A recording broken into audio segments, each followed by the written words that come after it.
Tomorrow is a big day for Milwaukee Mayor Tom Barrett. He'll be facing his first key vote on his nomination for ambassador to Luxembourg. A Senate committee expected to take up the vote tomorrow. If approved, the next hurdle would be a full vote in the U.S. Senate. If confirmed, Barrett would resign as mayor, and Common Council President Cavalier Johnson would become the acting mayor until a special election is held. And so we're joined live now by our political correspondent, Joe St. George, live from Washington. Joe, always good to see you. So let's talk about how this thing will work. The mayor did testify about a month ago about this topic. What do you expect to have happen tomorrow? Will there actually be a vote?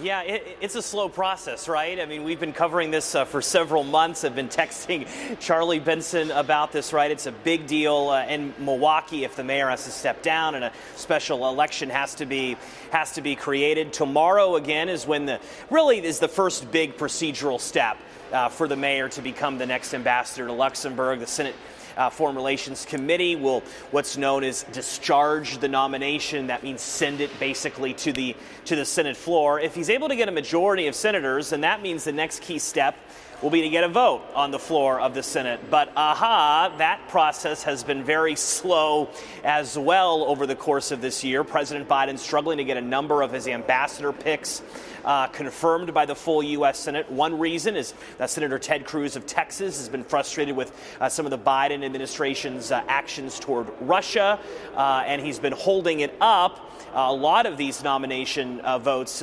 until action is done on that front. Now, there is some conversations happening between Senator Ted Cruz and the Biden administration about perhaps getting the process moving a bit, maybe getting a vote for Senator Cruz, and Senator Cruz has been seeking for a while regarding Russia. But we shall see. As the mayor has said, this process could take 2 months. It could take 9 months. But whatever the case, we'll continue to stay on top of it. But again, the first big vote for the mayor tomorrow taking place in the Senate. Joe, there are embassies all over the world right now in terms of the U.S. that do not have ambassadors. So kind of what happens with these vacant positions? I mean, business as usual has to continue to some extent, right? Yeah, the bureaucratic operation in a lot of these countries takes over. Now, Luxembourg isn't exactly a major foreign policy rival of the United States or much competition there.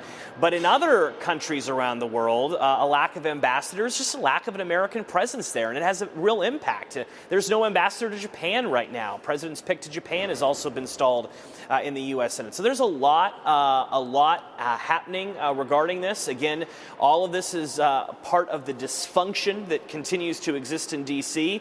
On paper, you would think that the president would be able to get his pick to Luxembourg, the mayor of Milwaukee, confirmed relatively quickly. But here we are months later, and quite frankly, we just don't know when the final vote will actually take place. We're keeping an eye on that, though. Charlie Benson, all you guys keeping an eye on that, because that, of course, sets up the special election in Milwaukee and what that would mean for the city going forward. I'm loving the Charlie Benson.